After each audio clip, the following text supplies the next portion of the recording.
그래서 35절까지의 말씀을 하나님께 봉독에 올리겠습니다.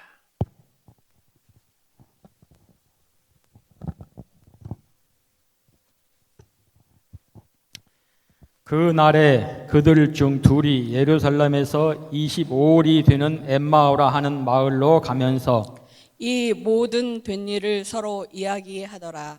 그들이 서로 이야기하며 문의할 때에 예수께서 가까이 이르러 그들과 동행하시나 그들의 눈이 가려져서 그인 줄 알아보지 못하거늘 그들이 가는 마을에 가까이 가매 예수는 더 가려 하는 것 같이 하시니 그들이 강권하여 이르되 우리와 함께 유하사이다.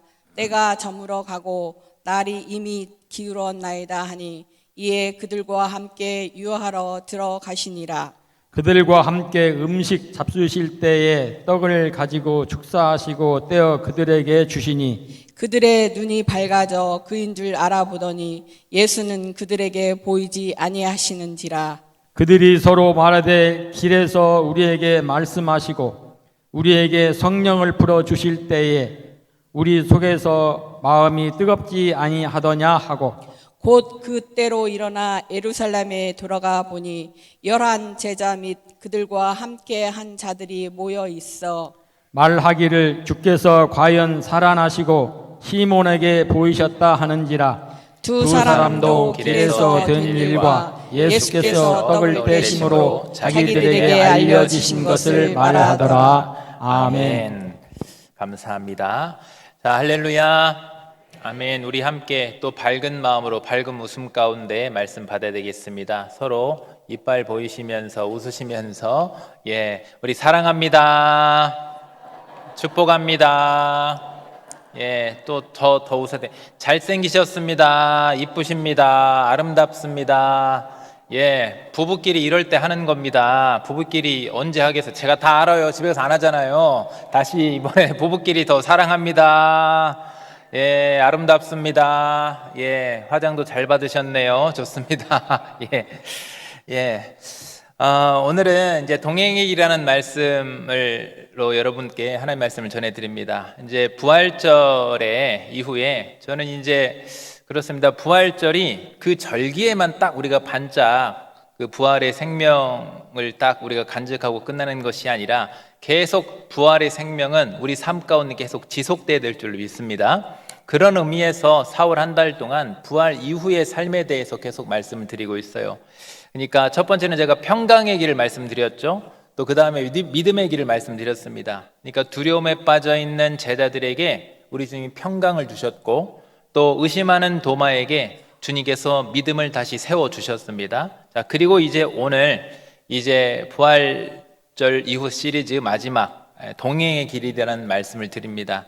특별히 이제 동행이란 이 말이 참 오늘 더 남다른 것 같아요. 왜 그러냐면 우리 교회가, 우리 군산중앙교회가 오늘 79주년을 기념하고 있습니다.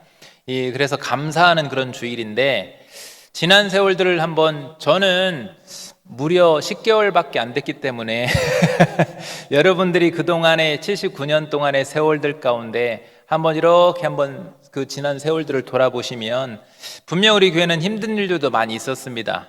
어느 교회나 좋은 일들만 있을 수 없죠. 특히나 우리 교회에 참 많은 어떤 시련들이 있었는데, 그런데 그 시련 가운데서도 지금 여러분이 이렇게 웃을 수 있는 것들은 그 시련들이 우리에게 시련으로만 끝난 것이 아니라 더 성숙의 길로 나아가는 좋은 밑거름이 된 줄로 저는 믿습니다. 그래서 우리는 그런 힘든 일들이 있었지만 지나온 세월들을 돌아볼 때 뭐라고 고백합니까? 그래도 주님이 함께 하시며 동행해 주신 주님의 은혜였다라고 고백하게 되는 줄로 믿습니다. 그렇게 고백할 수밖에 없죠. 주님의 은혜가 아니라면 우리 교회가 어떻게 다시 이렇게 함께 모여서 예배하고 이렇게 멋지게 예배당이 있고 여러분 다 이렇게 웃으시면서 함께 예배하고 교제할 수가 있겠습니까? 자, 그런 의미에서 오늘 우리는 지난 은혜에 감사도 해야 되는데요. 근데 저는 욕심이 감사만 하며 끝나고 되면 안 된다고 생각합니다. 당연히 감사해야 되고 지난 날 동안 은혜로 함께 해주신 하나님께서 이후로도 앞으로도 우리 군산중앙교회와 함께 하시며 동행하시며 역사하셔서 우리가 주님의 뜻을 많이 이루시는 그런 교회가 되기를 바란다는 그러한 기대를 갖는 시간도 되어야 될 줄로 믿습니다. 여기까지 인도하신 우리 하나님께서, 우리 주님께서 이후로도 동행하셔서 우리를 통해서 많은 일들을 이루시고 영광을 받으실 줄을 믿습니다. 그러한 기대, 그러한 바라봄에 더 큰 신뢰와 확신을 좀 드리기 위해서 오늘 말씀을 드리는데요.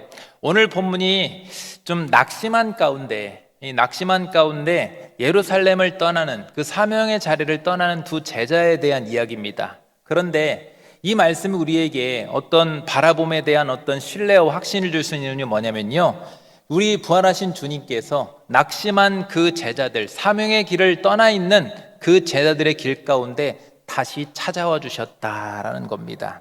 오늘 우리 주님을, 이 말씀을 통해서 우리가 주님을 향해서 더욱 신뢰와 기대감으로 우리가 바라보게 할 수 있는 부분이 바로 여기에 있는 거예요. 첫 번째가 바로 낙심의 자리에도 주님은 여전히 우리 곁으로 먼저 와주신다라는 겁니다. 그 말씀을 먼저 보면요, 13절과 15절을 딱 보시면 그날에라고 시작합니다. 그날, 부활한 날입니다. 그들 중에 둘이 예루살렘에서 25리 되는 엠마오라 하는 마을로 가면서 이 모든 된 일을 서로에게 이야기하더라. 부활을 지금 얘기하고 있어요, 서로. 그들이 서로 이야기하며 문의할 때 예수께서 가까이 이르러 그들과 동행하시나라고 되어 있습니다. 지금 부활의 날이지 않습니까? 부활의 날이라고 한다면 가장 영광스러운 날이고 기뻐해야 되는데, 그런데 제자들이, 그런데 문제는 예루살렘에 남아있지 않고 사명의 길을 떠나서 엠마오로 지금 엉뚱한 길로 향하고 있다 이겁니다. 왜 그렇습니까? 이들의 마음이 부활하신 주님에 대한 그 사건을 아는데도 불구하고 여전히 마음이 무너져 있어요. 낙심으로 가득합니다. 그래서 지금 이들이 예루살렘에서 엠마오로 향하는 길은 그냥 가는 길이 아니에요. 이 길은 완전히 무너진 기대, 어떠한 그런 큰, 그래서 실망감을 안고 나아가는 그런 낙심의 길이었다라는 겁니다. 소망이 없는, 무너져 내리는 그러한 길이었어요. 전혀, 그리고 주님의 사명과는 맞지 않는 엉뚱한 길이었습니다. 그래서 이들의 그 심정을 지금 17절에서 이렇게 말씀해줘요. 예수께서 이르시되 너희가 길 가면서 서로 주고받고 하는 이야기가 무엇이냐 하시니 두 사람이 슬픈 빛을 띠고 머물러 섰더라 라고 했습니다. 부활의 날인데도 이 제자들의 얼굴이 슬프지요. 이들이 부활의 사건을 몰랐습니까? 아닙니다. 부활의 사실을 지금 알고 있어요. 그 사실을 이미 지금 들었습니다. 그리고 무덤이 비었다는 사실도 들었고 여인들을 통해서 예수님이 부활했다는 증언도 분명히 들었습니다.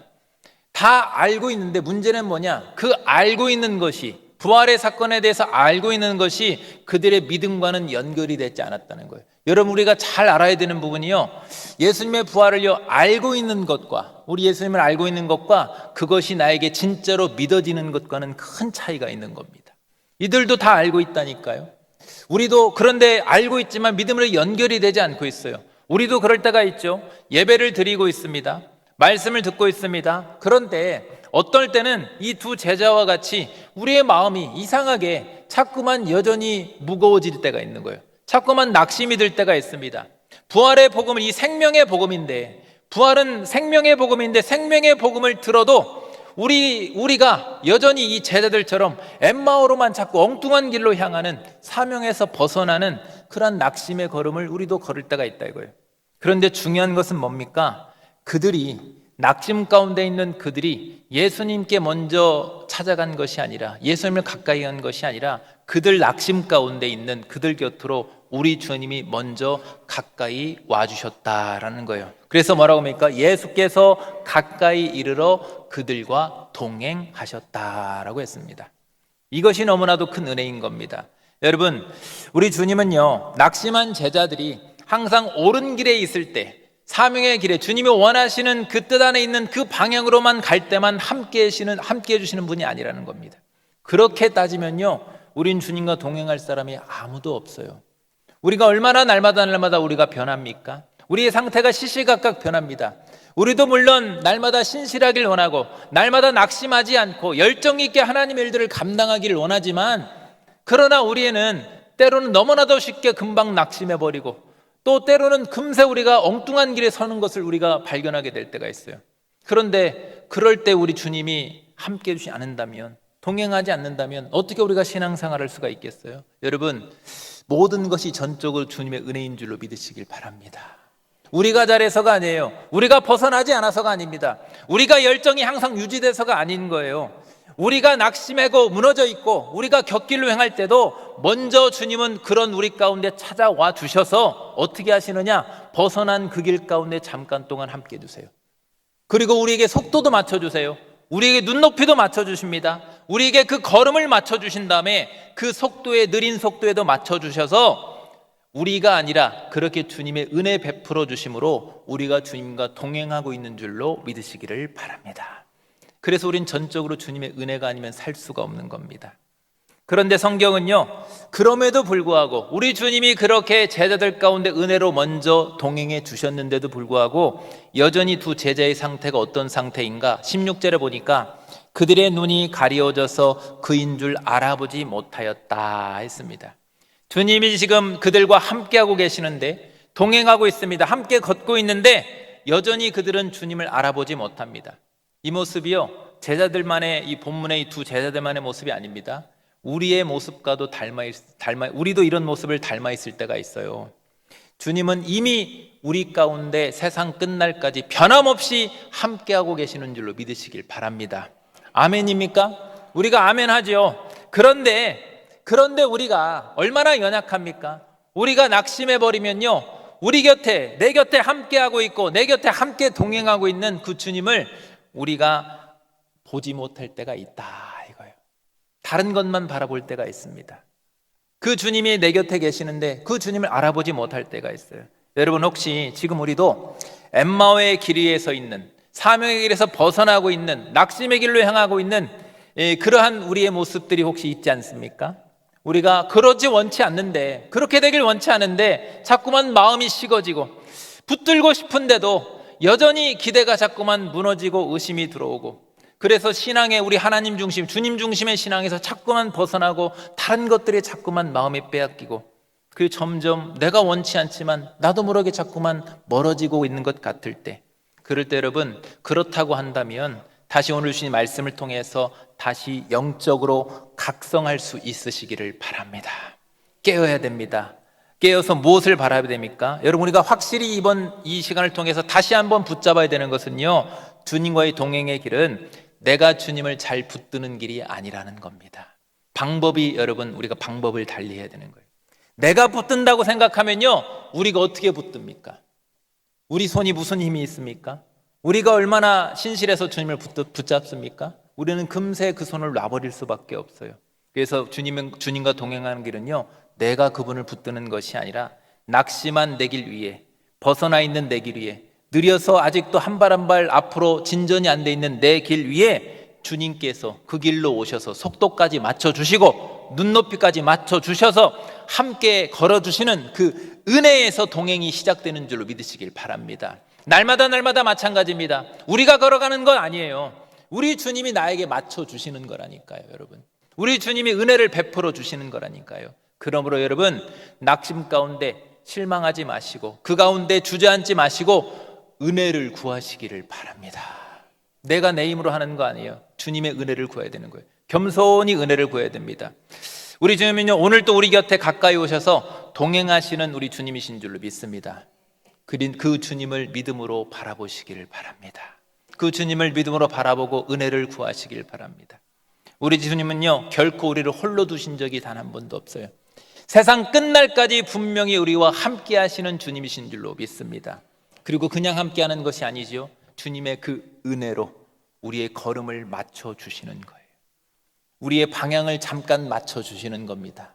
그리고는 그 잘못된 방향에서 다시 낙심의 자리에서 우리를 일으켜 세워주셔서 주님 원하시는 방향으로 우리를 인도하시는 주님이신 줄로 믿습니다. 그러한 은혜가 저와 여러분에게 함께 하시기를 주님 여러분 축복합니다. 두 번째는 주님이 그렇게 우리 가운데 오셔서 뭘 해주시느냐? 주님의 말씀으로 우리의 마음을, 낙심된 마음을 다시 살려주신다라는 겁니다. 25절을 딱 보니까요, 미련하고 선지자들이 말한 모든 것을 마음에 더디 믿는 자들이요 라고 했어요. 자, 예수님이 이제 그들과 대화하신 다음에, 그들의 말을 들으신 다음에 그들의 문제가 어디 있는지를 딱 드러내 보이시는 겁니다. 문제가 뭐였습니까? 정보 부족이었어요? 아니죠. 이들은 지금 분명히 예수님의 부활에 대해서 충분히 알고 있었습니다. 그 예수님의 부활에 대한 정보를 모르는 것이 아니에요. 근데 문제는 뭡니까? 모르는 것이 아니라 알고 있는데 자꾸 마음이 문제인 거예요. 마음에 그 믿음이 자꾸만 들어오지 않는 거예요. 믿음이 자꾸만 더디 믿게 되는 겁니다. 이들은 지금 충분히 알았죠. 무덤이 비었다는 거. 여인들을 통해서 분명히 증언도 들었습니다. 또 자신들의 그 동료들, 제자들이 분명히 예수님의 부활했는지 가서 확인했다는 것까지 다 들었어요. 그러나 그 사실이 믿음으로 도무지 그들이 받아들여지지가 않는 겁니다. 왜냐하면 왜 받아들이지 않을까요? 아직 그들이 뭔가가 잘못된 부분이 있어요. 그게 뭐냐면 여전히 그들은 십자가를 실패로 해석하고 있었다라는 겁니다. 십자가를 예수님이 부활했음에도 불구하고 십자가에 대한 해석이 여전히 잘못됐어요. 여기서 우리는요, 중요한 부분을 우리가 짚고 가야 됩니다. 우리는 낙심의 본질이 무엇인가, 우리 신앙인의 낙심의 본질을 이 두 제자를 통해서 볼 수가 있어요. 우리의 낙심은요, 현실에 힘들어서 생기는, 현실이 내 뜻대로 뭔가가 지금 어긋나서 생기는 그런 문제가 아니에요. 그게 낙심의 본질이 아닙니다. 낙심은요, 현실이 잘 돼도 올 수 있어요. 현실이 잘못됐다고 해서 낙심이 오는 것만이 아닙니다. 그리고 반대로 낙심은요, 현실이 잘못됐어도 우리가 낙심하지 않을 수 있어요. 그래서 여러분, 낙심의 본질은요, 현실이 아니라 하나님의 뜻과 또 하나님의 그 언약, 그 밖에서 하나님의 뜻과 상관없이, 하나님의 언약과 상관없이 내 현실을 해석할 때 거기서부터 낙심이 오는 거예요. 즉 하나님의 뜻과 상관없이 내가 자꾸만 바라보고 생각하게 될 때, 그때 여러분 우리가 낙심이 오게 되는 겁니다. 왜 그렇습니까? 하나님의 뜻과 언약과 상관없으면요, 자꾸 내 현실을요, 내 뜻의 관철로 가게 되어 있어요. 내 기대치에 여러분 어떤 이루심에 되어 있어요. 그렇게 되면요, 우리는요, 낙심의 연속일 수밖에 없습니다. 왜 그렇습니까? 내 현실이 어떻게 내 뜻대로 됩니까? 우린 날마다, 오늘도 우리는 내 뜻대로 안 되는 것이 더 많아요. 너무나도 많습니다. 제가 하루 일과를 지내고 일주일 일과를 지내면 계획을 세워줘. 일주일 이번 주간 뭐 해야겠다? 오늘 하루는 아침부터 뭐 해야겠다? 여러분, 될 때도 있지만 참 잘 안 돼요. 참 잘 안 됩니다. 그래서 여러분, 우리가 하나님의 뜻에 벗어나서 내 현실을 내 뜻대로만 보고 내 성취로만 보게 되면요, 낙심의 연속이 될 수밖에 없습니다. 엠마오로 향하는 두 제자가 문제가 바로 거기에 있었던 거예요.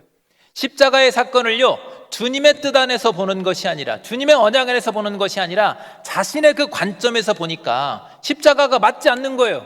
뭔가 자신의 뜻과는 어긋나는 겁니다. 이 십자가를 하나님의 구원의 경륜 안에서 봐야 되는데 자꾸만 다른 것으로만 본 겁니다. 그렇게 해보니까 십자가는 여전히, 이들은 십자가를 뭘로 보느냐? 실패로 보는 거예요. 왜요? 자신들이 원하는 것이 성취된 것이 아니니까. 그래서 십자가를 자꾸 실패로만 보게 됩니다. 그러나 예수님은 다시 이렇게 바로잡아 주시죠. 26절을 딱 보면, 그리스도가 이런 고난을 받고 자기의 영광에 들어가야 할 것이 아니냐 하시고 라고 바로잡죠. 그러니까 십자가는 우연히 갑자기 일어난 비극이 아니라 이미 하나님의 구원의 그 구속의 경륜 안에 있는, 하나님의 구원의 그 역사 안에 있는, 계획 안에 있는 길이었다라는 거예요.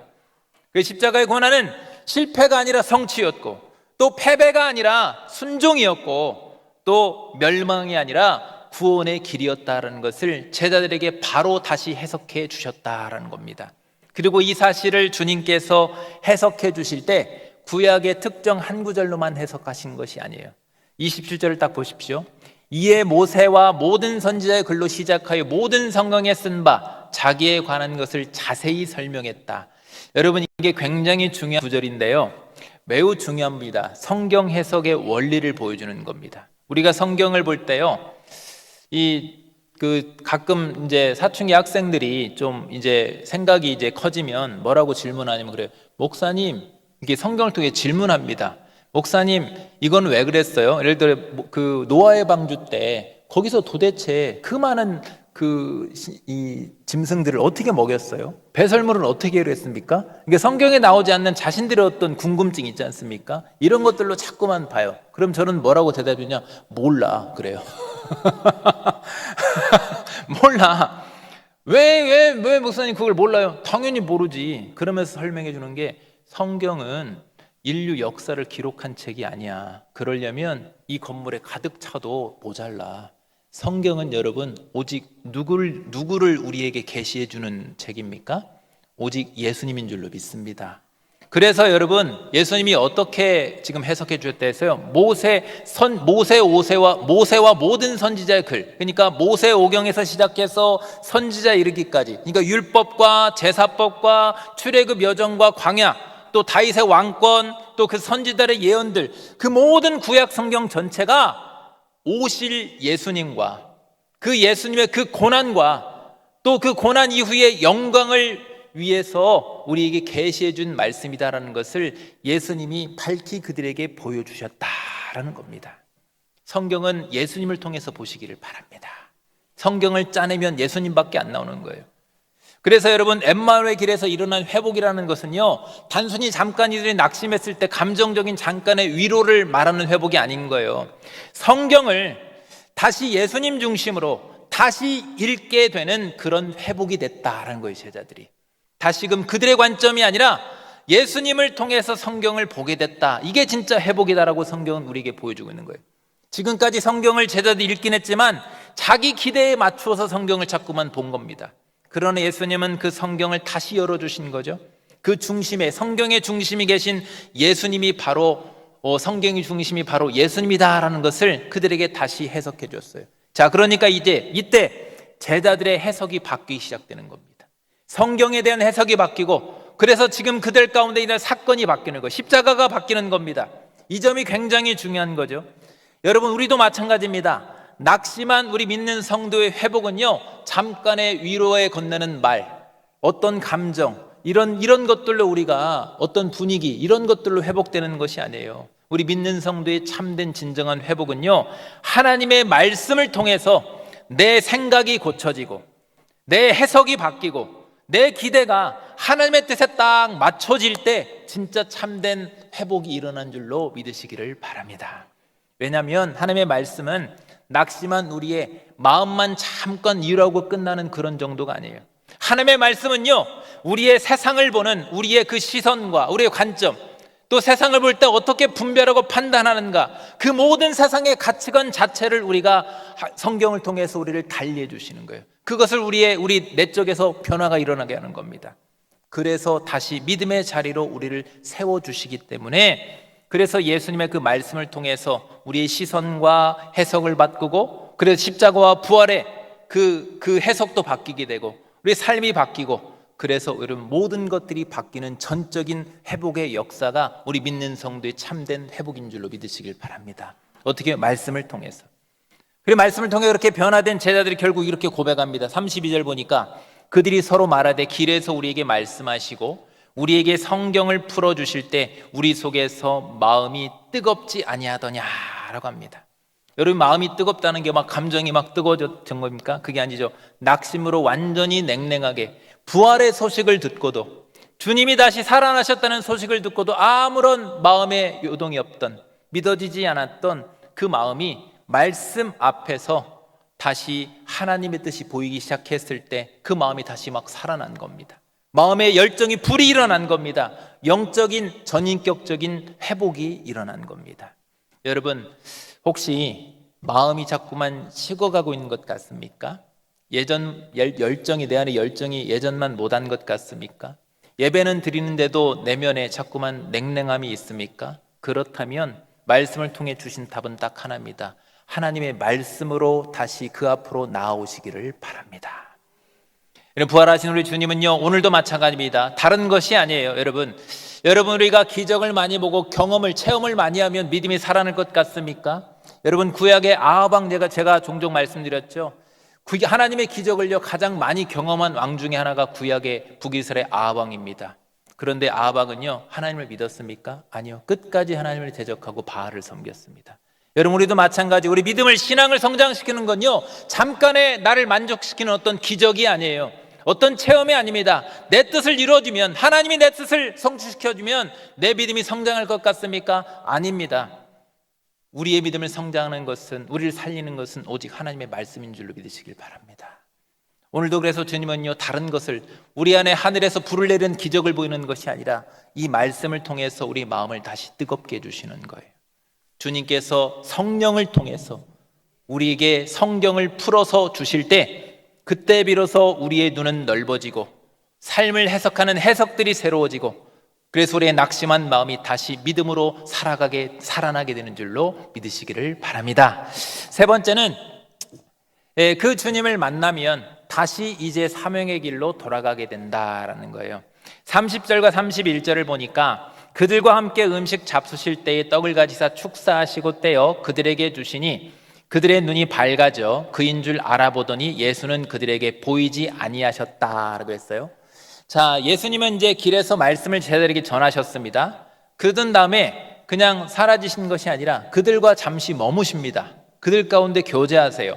그리고 교제하는데 그냥 교제하는 게 아니라 떡을 떼어주셨다라고 했죠. 친밀한 교제를 합니다. 그러고 나서 그때 바로 제자들의 눈이 밝아져서 주님을 알아봤다 했어요. 그러니까 길 위에서, 낙심의 길 위에서 말씀을 통해서 그들의 마음을 다시 살려주신 겁니다. 마음을 열어주신 거예요. 그러고 나서 거기서 끝난 것이 아니에요. 그 다음에 그들과 함께 하시면서 떡을 떼실 때 그들의 눈이 열렸다라고 했어요. 이게 굉장히 중요한 부분 중에 또 하나입니다. 여러분, 우리가 주님을 친밀히 아는 것은, 그분을 아는 것은요, 말씀과 그 다음에 은혜의 성령의 교제 가운데 일어난다라는 거예요. 그때 더 주님을 아는 것이 분명해진다는 겁니다. 그러므로 여러분, 교회가요, 말씀이 중요하지만 말씀만 있으면 안 되고 또 하나 중요한 게 성령의 교제가 함께 이루어져야 되는 거예요, 여러분. 그 말씀 안에서 함께 은혜를 우리가 서로 나눌 때 우리는 더 주님을 그때 더 깊이 알게 된다라고, 제 말이 아니라 성경이 그렇게 말씀하고 있지 않습니까? 우리 주님이 그렇게 하고 계시지 않습니까? 본을 보이고 계세요. 자, 그래서 여러분, 점심 꼭 같이 드시고 가시기를 바랍니다. 아멘 안 하시잖아요?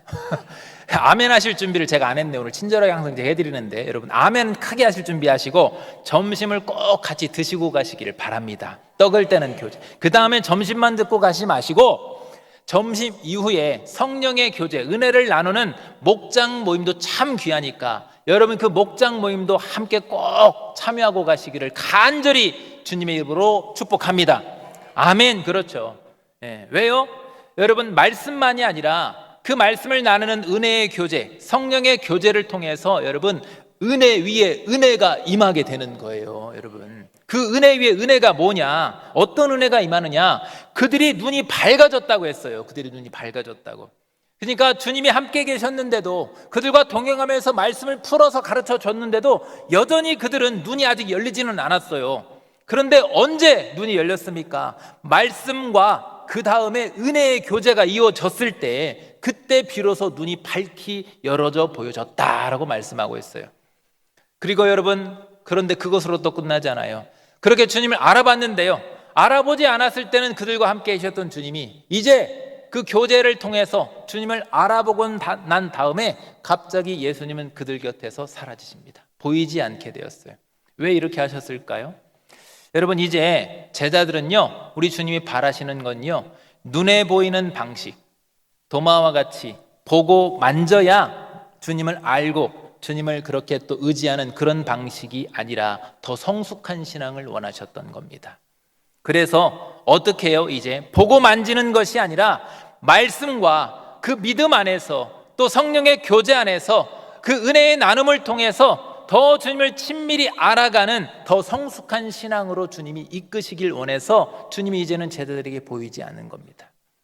지금도 마찬가지입니다.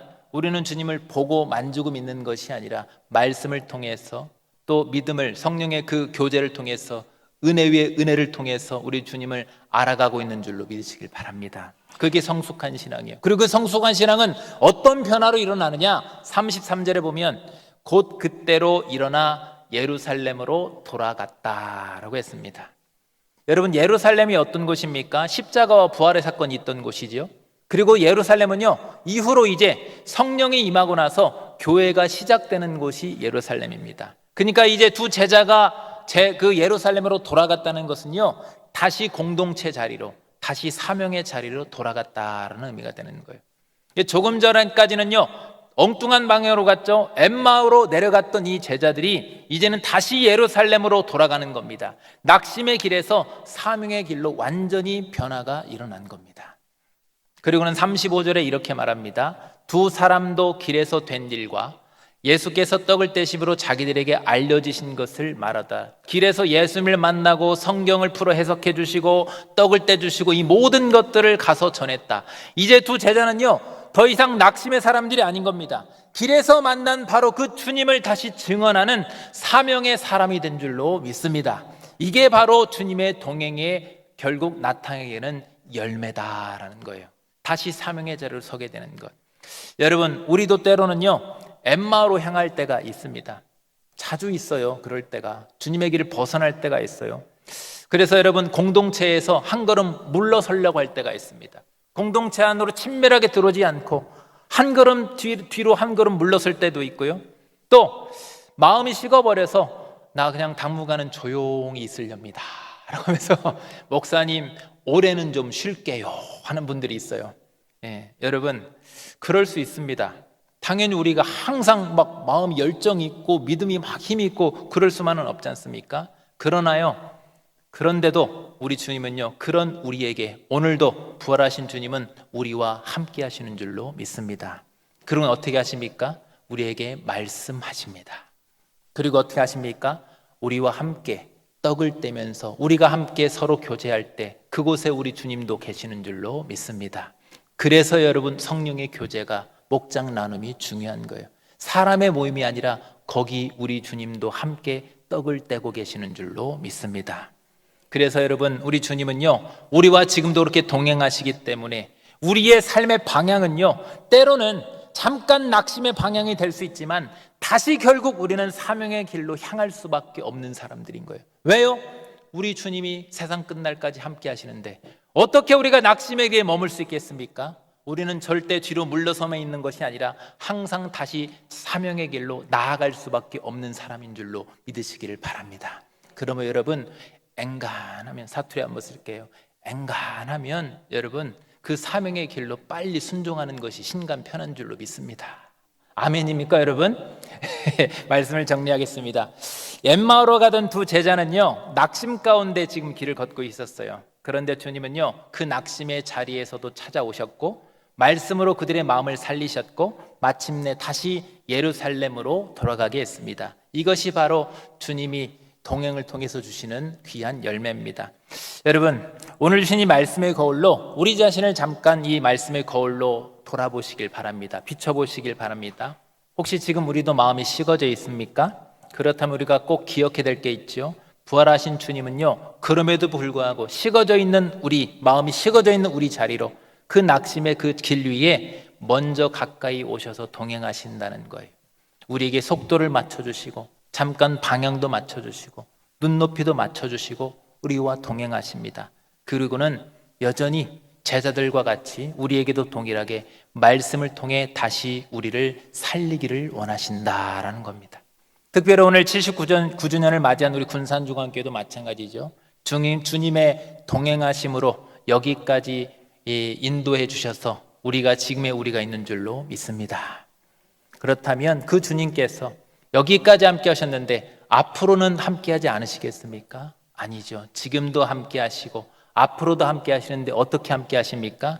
말씀과 성령의 은혜 가운데, 그 교제 가운데 다시 우리를 사명의 자리로 그때마다 다시 세우시고 그때마다 다시 회복하셔서 그렇게 인도하시는 우리 주님인 줄로 믿습니다. 그래서 바라기는 우리 부활하신 주님과 함께 낙심이 아닌 사명의 자리에 있는 복된 성도가 되시고 주님의 그 동행하심 가운데 더욱 견고히 세워져가는 우리 주님의 몸된 군산중앙교회가 될 수 있기를 주님의 이름으로 축복합니다. 기도하겠습니다. 우리를 새롭게 하신 우리 하나님 아버지, 낙심 가운데 엠마오로 가던 두 제자에게 가까이 오셔서 말씀하시고 또 함께 하신 그 은혜를 우리가 다시 한번 보게 하시니 감사를 드립니다. 우리도 마음이 때로는 식고 우리의 기대가 무너질 때가 있지만 그런 우리를 주님은 외면하지 않으시고 다시 찾아오셔서 다시 일으키시는 그 주님의 은혜를 베풀으신 주님인 줄로 우리가 믿기를 원합니다. 다시 주님을 신뢰하기를 원합니다. 다시 주님을 바라보기를 원합니다. 바라기는 우리의 어두워진 눈도 밝혀주시옵소서. 낙심한 마음을 말씀으로 다시 살려주시옵소서. 우리의 그릇된 생각과 해석들도 고쳐주셔서 식어있던 우리의 마음이 다시 뜨거워지게 하시고 그래서 주 안에서 다시 공동체와 사명의 자리로 돌아오게 하시며, 그래서 주님의 은혜 가운데 주님의 뜻을 많이 이루어갈 수 있는 우리 모두가 되게 하여 주시옵소서. 우리 지금 그렇게 역사하실 줄로 믿고 감사하며 예수님 이름으로 기도하옵나이다. 아멘.